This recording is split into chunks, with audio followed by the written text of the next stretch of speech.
Hi and welcome to The Winning Factor.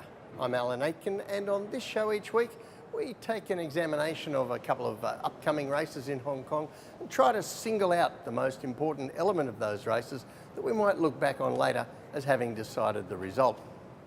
Well, the first race I'm going to look at on Saturday at Sha Tin is race number 3, and our winning factor, the map.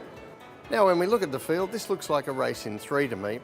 There's All You Need from Richard Gibson's yard, the Benno Jung trained Diamond Brilliant, drawn poorly yet again, and down at the bottom of the weights, Glittering Armour.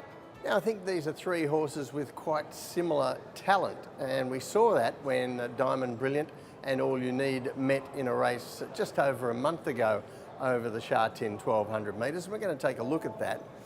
We go back to race 561, Diamond Brilliant in the green and red colours, just behind the leaders 3 wide, but with some cover, while All You Need in the purple and white is immediately on his inside. And as you can see, in the straight, they made their runs together.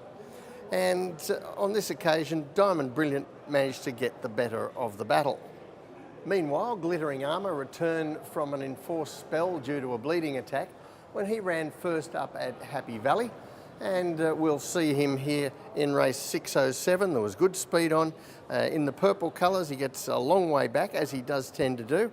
But Glittering Armour was closing off very strongly, and he looks to have come back from that break pretty well. So these are 3 similar types, as I said earlier, and normally, given that they have similar talent, that might point us in the direction of Glittering Armour right down in the weights. But of course, that's only under the ideal circumstances, and to my way of thinking, the circumstances here are only going to suit one of these 3 horses.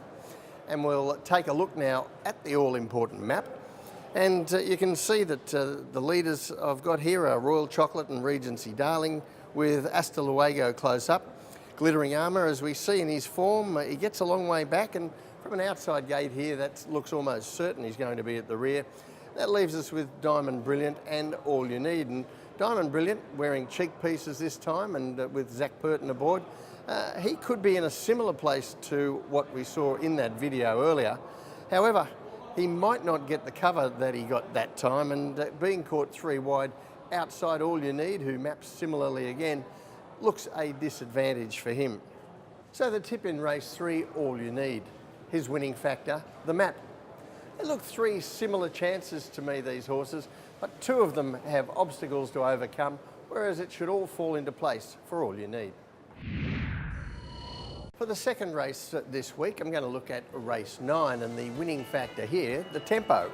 Now, this looks a pretty decent Class 3 actually, with quite a number of chances. King's Shield is getting his act together steadily, consistent Cordyceps, Uncle Steve, an absolute tragedy beaten last time, Everlaugh, who's won 3 of his last 5, and Beauty Day, who's run well at both his recent starts for Benno Jung.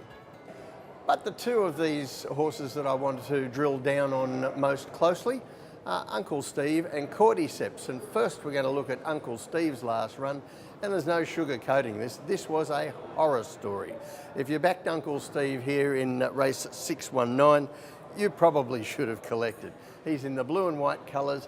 Zach Burton is absolutely surrounded here. There is nowhere to go for most of the straight, and he's climbing over the backs of the horses in front of him. Uncle Steve, definitely a morale winner there, even if he didn't collect. Now that run is definitely going to make Uncle Steve the favourite in this race, but those kinds of held up nowhere to go kind of good things beaten are much sexier to the eye than what we're going to see from Cordyceps, who I thought was just as good a thing beaten at his most recent run. Now we look at race 615, and here we see Cordyceps. He's in the red colours up on the lead, and if you have a look at the heat map here, a brutal pace for the first 1200 metres of this race, all well above average, and Cordyceps was up there competing for the front. And as you'll see in the straight, all the horses that were around him early, they all disappear because they're too tired to go on. And Cordyceps fights on like a caged lion, only to be run down in the final stages. Now, Cordyceps has had a series of wide draws, including that one from gate 14. And he has drawn 9 again on Saturday, but if we look at the map here, I don't think there's going to be so much pressure in the race. Certainly not as much as he's had in his last couple of starts. Going forward in the race, we have Cordyceps and probably Beauty Day, although the way that Beauty Day has been ridden since joining the Benno Jung stable, he's been happy to get in behind the leader rather than compete for the front. So he might even let Cordyceps go and let Joe Moreira dictate the pace out in front.